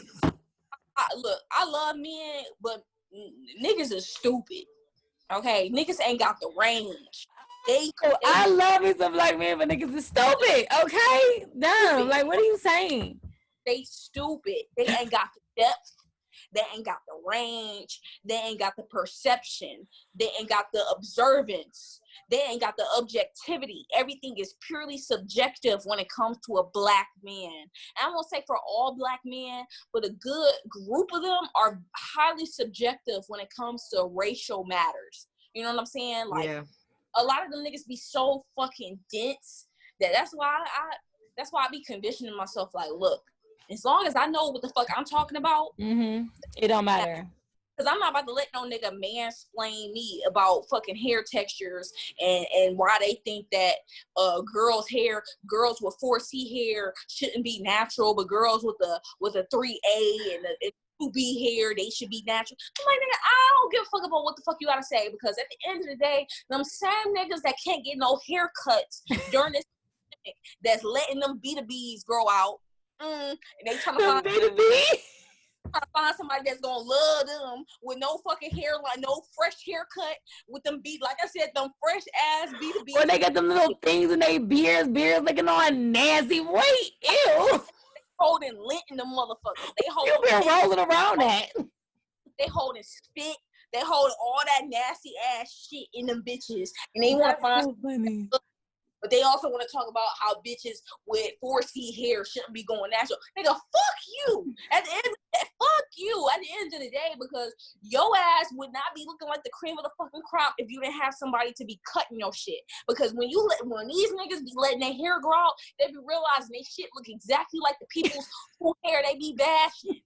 Listen, I think it was either Embracing Black Culture or Neighborhood Talk too. They did like a slideshow of people. Right, bro. I think it was Embracing Black Culture. Of dudes, and they like before and after their haircuts. Yo. They look like homeless bums before they homeless. Disgusting. At least women know how to put that shit in a ponytail, make it look decent. It was one nigga on there. I had to watch the video twice because he was so fucking fine. They be catfishing us for real. They the ones who be catfishing us. How did you do that? Like, first of all, they beards don't be connecting. Let's start there. They beards don't be connecting. Wait, say that one more time, Lex. You said what? They beards do not be connecting. It don't. It be like doop, and the person go and it go doop. And the doop, like, you feel me? Like, they shit do not be connecting. They be having the goddamn pubic hair on their face. It be even, you feel me? And their hairlines be goddamn jagged edge and that bitch. Jagged edge. I'm going with you. They be fucked. They shit fucked up. But then they just this is why, like I said, I don't hate men. Men serve a purpose. But stupid. Yeah, niggas. It's niggas. It's niggas. Yeah. Niggas stupid as fuck. And the fact that they be having such high standards about how they women should look, how women should carry themselves, how they should dress, but you see a nigga on a bad day, you think that you gotta throw that nigga a fucking quarter or some shit so he can maintain his liveliness on the street. No, for real. I don't be want to hear, if you don't look like you can grace the covers of GQ when you in quarantine, I don't want to hear shit about your opinion on women, period. You feel me? Niggas, and I feel like this is a part of misogyny in this world, because men are allowed to be ugly. It's okay for men to be ugly. Yeah. Men can still find a partner while still being a fucking 2.5 on the scale up to 10, okay? But if you got a woman that's classified as a goddamn 3, she's having a struggle trying to maintain some regular ass respect from men. Not even trying to find a partner, but just human respect. Niggas will disrespect the fuck out of a woman that they don't find conventionally attractive. You know what I'm saying? But when it comes to niggas, these niggas can look like my asshole and just and be accepted and be able to walk the fucking earth without having to deal with problems. No, for real. We was talking about that the other day. I just said, as a woman, it's crazy because you go get your nose done, you go get your boobs done, you got to get your butt done, you got to get everything sucked in.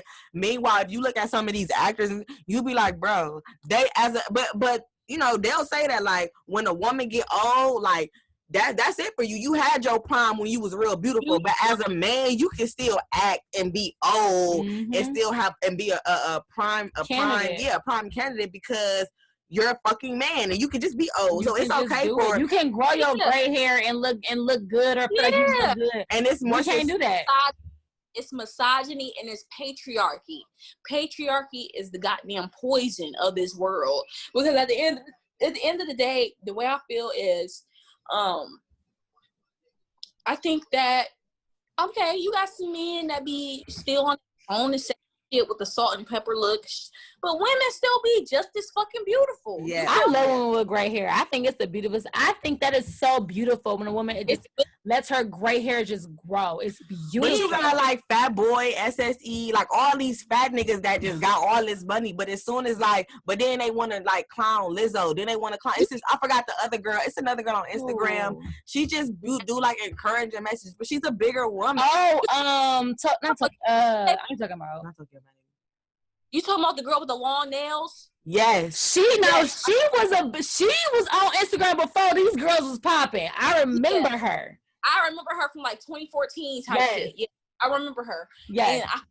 And I saw a Twitter topic about that. Like, if you go through the comments on a fat nigga Instagram, you ain't gonna see women on there like, put on a shirt, you ugly as fuck, you morbidly fat. But you go on Lizzo shit and you gonna see niggas tearing her the fuck down, like just hating, like on some damn, like, is everything okay at home type shit. But at the end of the day, the way I feel is, I mean, you got people that just naturally are fat phobic. You got fat phobic motherfuckers in this bitch. I think the world is fat phobic, to be honest with you, because we can look at a skinny girl or a girl who maybe, let's say, thicker, who may have had some work done, but like, oh my God, she got on this little string bikini. That's acceptable. Lizzo can't come out with showing a nude picture of her covering her boobs and think it's acceptable. They're like, oh my God, that's disgusting. Yeah. Put clothes on. I just be like, look, I don't give a fuck. Like, if you, it don't matter what size you are. Like, I'm not just about to go out my way and try to degrade you on social media, because I just think that shit is just so fucking lame. Like, at the end of the day, people who feel comfortable in their bodies, they have every single right to feel that way. You know what I'm saying? And the fact that it bothers you so much, niggas just don't actually sit and ask themselves, why am I so bothered that she is so comfortable with her body? She is so comfortable with being able to show her or not. And that's why I be saying, like, motherfuckers just stupid. And it ain't just limited to niggas. You got bitches out here that's just as hateful and just as mean-spirited. I be seeing some mean-hearted ass women on the internet, and I just be like, bitch, who pissed in your Cheerios? Real. Like, who made you the but queen? That's that insecurity coming out. Man, look, I just be like, I don't know. I just move different. You know what I'm saying? Like, and I feel like it's kind of like a combination of trying to hold people to the standard that I hold myself to. Like, hey, if I don't like something I see on social media, I can just keep scrolling. And I kind of be wishing a lot of people would do that, because I guarantee you, if a lot of people actually upheld that standard, it really wouldn't be no hateful ass messages anyway. And like, I ain't gonna, don't get me wrong though, some shit, I ain't talking about people's bodies, I'm just talking about period. If it's some shit that needs to be spoken on, it can be spoken on. But if you're speaking on somebody's appearance, that ain't really, and it ain't gonna help you sleep better at night if you try to degrade somebody. It's just like, why even go through all of that shit to even say some mean ass shit? I don't know, like, yeah, I gotta put you down to make myself feel better. And righteously, I never really understood that, because if I put, and I guess it's just wrong, because if I put her down, that don't make me feel better. You know what I'm saying? I just feel like an asshole. Like, damn, probably shouldn't have did that. Like, my bad. You know what I'm saying? It don't make me feel better about myself. What makes me feel better about somebody, if I could be like, hey, bro, you know, you look beautiful today. And somebody be like, damn, like, I made you feel I like, needed what? that, because you never know when you say something to somebody. Just a simple, I be telling people, just a simple, hey, how you doing? To me, like, thank you. Like, people don't be understanding that transference of energy, like just that good ass vibe that you got. Just be telling somebody like, hey, you know, I hope you have a good day. You know, you look really good today. And I be telling motherfuckers, I be like, you know what, you look good as fuck today. Like, yes. Outfit, and people be eating that up because it's just the little shit. It's the little thing. Because we don't do that, and especially as women, we don't do that. I do not give a fuck about seeing somebody in something raw as fuck and being like, girl, you did that, sis. Yes, bitch, work. You know what I'm saying? I don't have a problem with that, but it seems like some women do. Like, I ain't gonna let her know she look good. Why not? What's the you problem? Feel me? Like, a lot of women, like, it really be like that trying to hold the upper hand type thing, you know, like, nah, I'm gonna be gassing her up too much. Like, nah, like, look, I'm the best. Gas me up. And I know you look good, I'm gonna be like, girl, like, you really look good as fuck, and I'm feeling your whole vibe right now. And I see how women's faces be lighting up off of, I'm just like, this should be the norm. Yeah. And I think that that's what's important about, like, you know, basically everything that we've been talking about is, you know, having that self-awareness to encourage other people, because it'll make you feel good to make others feel good, because then you realize, like, I don't have anything internally that I feel bad about, because I can, like, give that to somebody else and not feel like it took away from me. Just because I'm telling you that you pretty and you look good does not mean I don't feel like I'm pretty and I look good. But I just want to let you know, sis, them shoes raw as fuck. It's okay, I see you. I feel like it is the thing with women who feel like when they appreciate another woman's beauty, it takes away from their own. But I ain't gonna lie, that's a personal issue. It really is. Yeah, for sure. That's a personal issue. Like, if I tell you look good as fuck, it's because I'm acknowledging you as an individual. You look good as fuck. I feel like any woman would love to hear that, especially from another woman. Like, okay, nigga, women like to get complimented by men, but then again, fuck that. I like when women compliment me. I love that shit, like, because I just be like, damn, like, she see me and she ain't afraid to say it. Okay. You know? And I don't know. That's just how I'm. When I was when I went to school in Alabama, and one thing that I had a group of friends, and one thing my friend, she taught me was, and it just wasn't just the only time she did it, but she just felt like if I see you with your boyfriend, I'm going to pump you up and say, hey, girl, you look good, because I want him to know that he's standing next to a baddie. So I do that with all my friends. If they with they nigga, I'm like, oh, girl, I see you with that, because I want him to know, like, you with her and she looking good, because honestly, sometimes it is nice to hear somebody compliment you, and then you be like, okay, you know what I'm saying? Then your nigga like, okay. And then he like, oh yeah, you do got them shoes, you know what I'm saying? So I'll encourage her anytime. But when she wear, I'ma gas you all the way up, because I want him to know you with a baddie, you a queen, you feel me? Yeah, I really feel that. Like, my best friend, she's in the Navy. She lives in California right now. But when we first became roommates in 2013, she was not the woman that she is now. Like, she was a lot tomboyish. She wasn't really tapped into her femininity. But I would really tell her, I'm like, look, you're my roommate. You're a reflection of me at this point. I'm gonna need you to step into your bad bitch. right now. Like, I need you to really feel that you are, that you know that you are capable of being a bad bitch and emulating the energy of a bad bitch. And ever since that, look back, okay? The wigs be on point, makeup be on point, you know, and she exudes that energy that she didn't exude back then. So I be really just feeling like, hey, when I tell women that they look good and just seeing that brightness from within lights them up, that shit be making me feel good. You know what I'm saying? And I feel like if more women really were capable of feeling like they could compliment other women and know that it doesn't take away from their own beauty. Yeah. The cattiness, the catty stereotype against women will really be dissipated. You know what I'm saying? But I ain't gonna lie to you, it's some women in this world that live off the cattiness, that live superiority complex and shit like that. And I don't associate with them type of women. You know what I'm saying? I feel like you too good. Let people know that they look good, or, you know, it's always a one-sided thing. People can always tell you how good you look, but you won't ever, you know, disperse that elsewhere. It's like, I fuck women like that. You know what I'm saying? I to be a let's make it a gasoline party. We all gasoline. I like that. Yeah. So that. Yes, listen.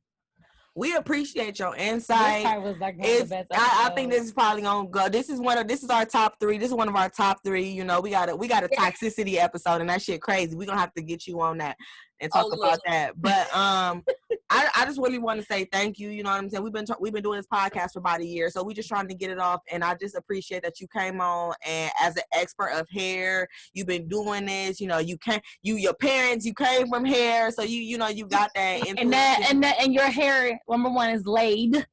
It's always laid. Makeup is popping. Always. I knew you was gonna come on here popping regardless. I had to tell you, sis. Like, you are here doing. We see you, sis. Okay. It's good.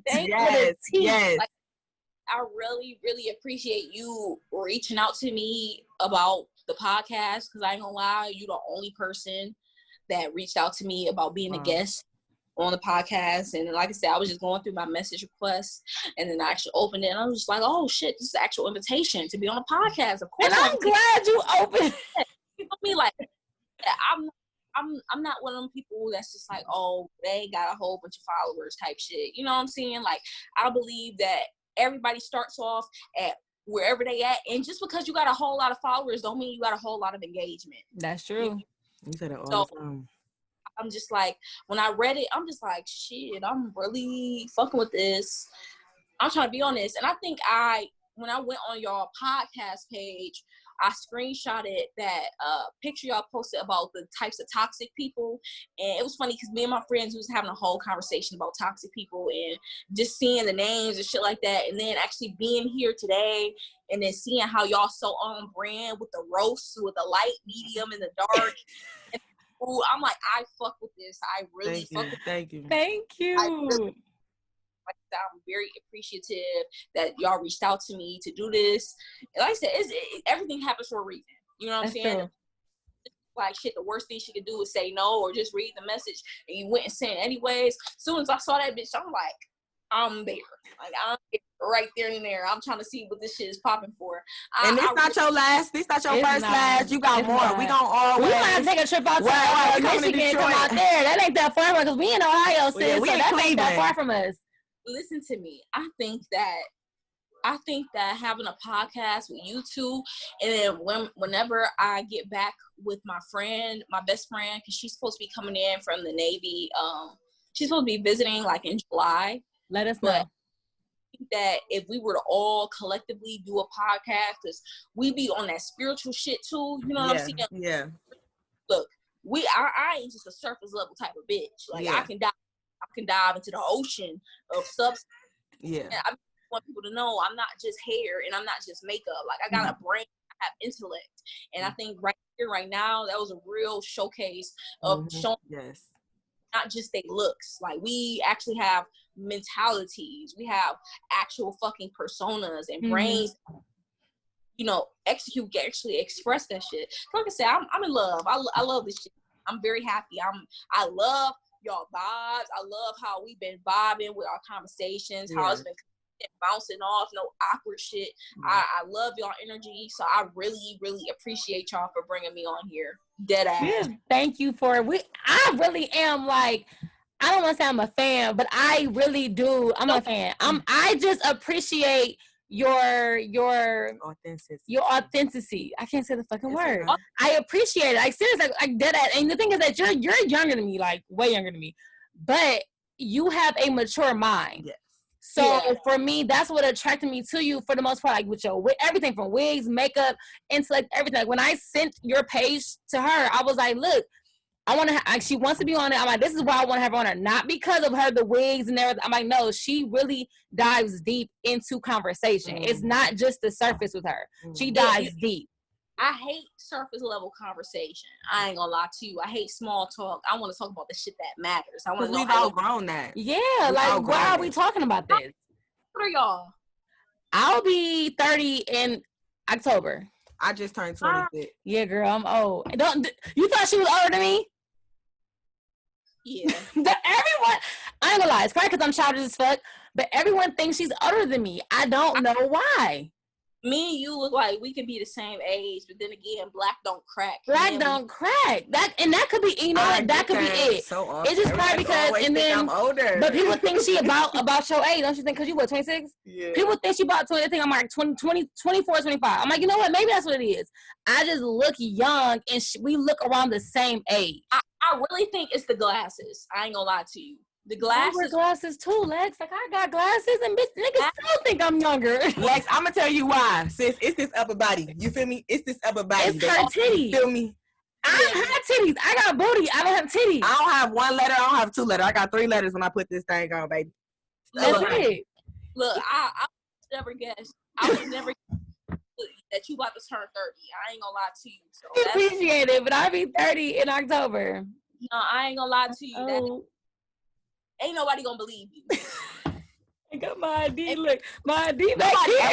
Nobody ever believes her, and they always think I'm lying. They be like, "No, you actually the oldest," and I'll be like, "I'm not the oldest. I'm younger." Like, yeah, like so. I ain't gonna lie to you. That's that. Just be grateful. I know you grateful for that already, but you don't look inched. And I ain't gonna say. I mean, I feel like as being in our 20s, naturally we associate 30 as being old. Yeah, and it's not.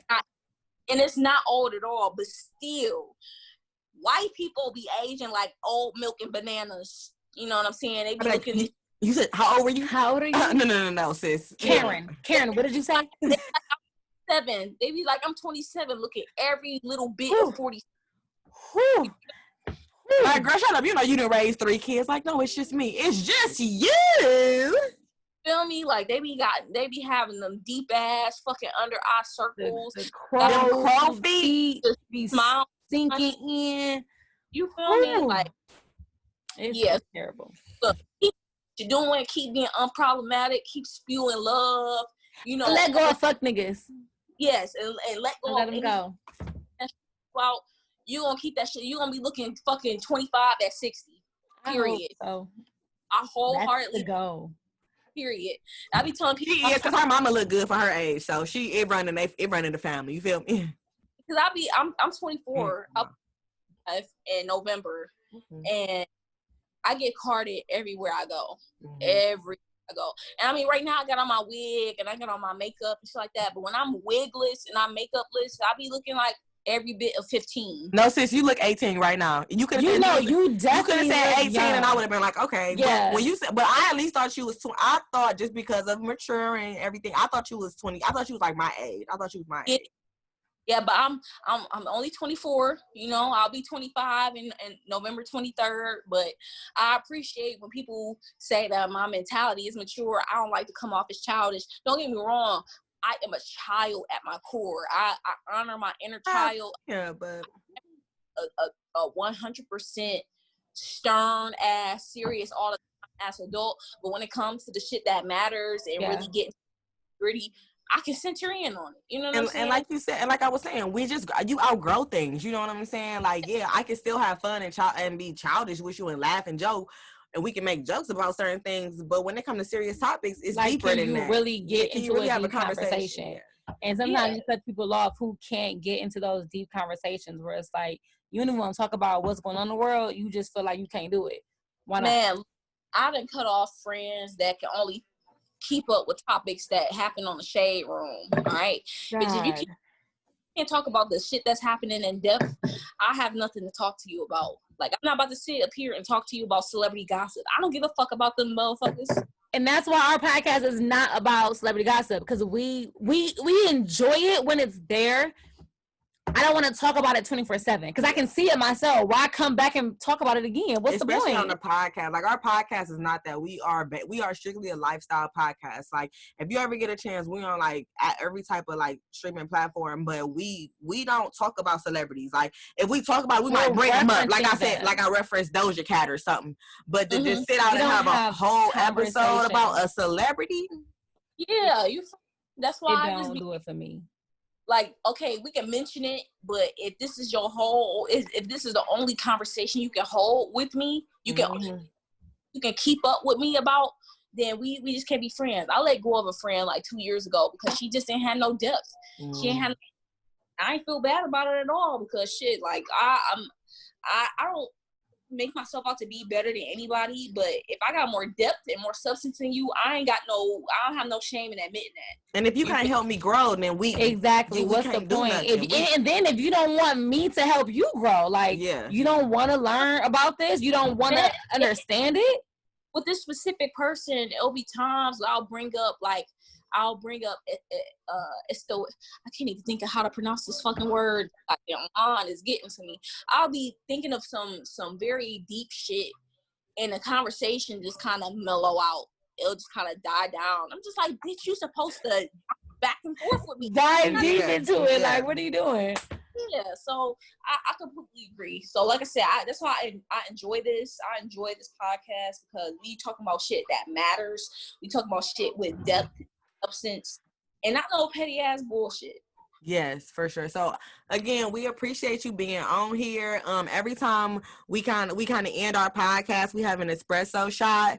And today, because you are Ace's favorite, and I'll say that Ace has always shown me your stuff and talked about you, so I'm really happy that you came on because she, look at her hair, look at her wig, watch her YouTube video. You like her other best friend. That's why I'm glad to get to know you. I have like 5 YouTube sisters that I watch consistently. Do you follow me? Yeah. No, not you. Oh, well, she uses the podcast page. I went on a hiatus from social media because years ago. Yeah, it was years ago. But it was fucking with my mental. So I had to get off it. So I just make sure that I follow both pages. Your page. Oh yeah, and the podcast page. Yeah, but. Yeah, for sure. So usually when we end, we have an espresso shot, and it's just kind of like a quote or something that we looked up. So Ace got our espresso shot of the day. So she gonna read it. So our espresso shot, basically, I think you referenced the Solange song, "Don't Touch My Hair." Is mainly just the first, I think it's the chorus of the song. Don't touch my hair when it's the feeling I wear. Don't touch my soul when it's the rhythm I know. Don't touch my crown. They say the virgin I found. Don't touch what's there when it's the feeling I wear. Basically, because this conversation, like you said, beauty is more than skin deep. Just know that self-worth, knowing that you are beautiful no matter what complexion you are, as far as light skin, brown skin, dark skin, talking about black women. Don't let nobody touch your crown, that you are the prize. You are it. We are the naturally chosen it girls. Yes. We're the women that everyone wants to be. We are the superior race. We are the chosen people. I have no problem with admitting that. I am a black elitist, okay? Yeah. We are superior in genetics and motherfucking looks. Yes. All of culture. Hey, you feel me? Culture. All these motherfuckers, they downplayed how we looked years ago with big lips and how dark our skin was. Niggas is dying in tanning beds. Niggas is getting, these white people is getting skin cancer, trying to keep getting up with lip injections just to look more. I just feel like my lips are so little. I wonder why. Look, motherfuckers these white people, they're starting to hate to be white. They love the privilege, but they hate the look. Yeah, they hate that's really what it is. And that's why I feel like the beauty standard has changed from wanting to look like that they want to basically take what we are and look the way we are. Yeah, because they feel like that's it. That's what it is. Everyone wants a beautiful. They don't want the problems that come with it. They don't want our struggle. They just want piggyback off of the look. Well, bitch, this is a package deal. Look, bitch, you want to come with dark skin? You want to come with these fat asses, these fat ass lips? And look, just be prepared to take on the whole black everything. Yeah, the whole black portfolio. Period. And that is what it is. So I appreciate my black women. I appreciate y'all so much. I really feel like we appreciate you. We connected here. You feel me? Yeah, so 100. Yeah, for sure. You gonna be back. We gonna come to Detroit. You can come to Cleveland anytime, sis. Link up. So wait, Lex, don't hang up after I stop recording. So hold on. We're gonna let y'all know. Thank y'all for tuning in again. Lex, thank you for having you. Y'all until the next motherfucking Brew.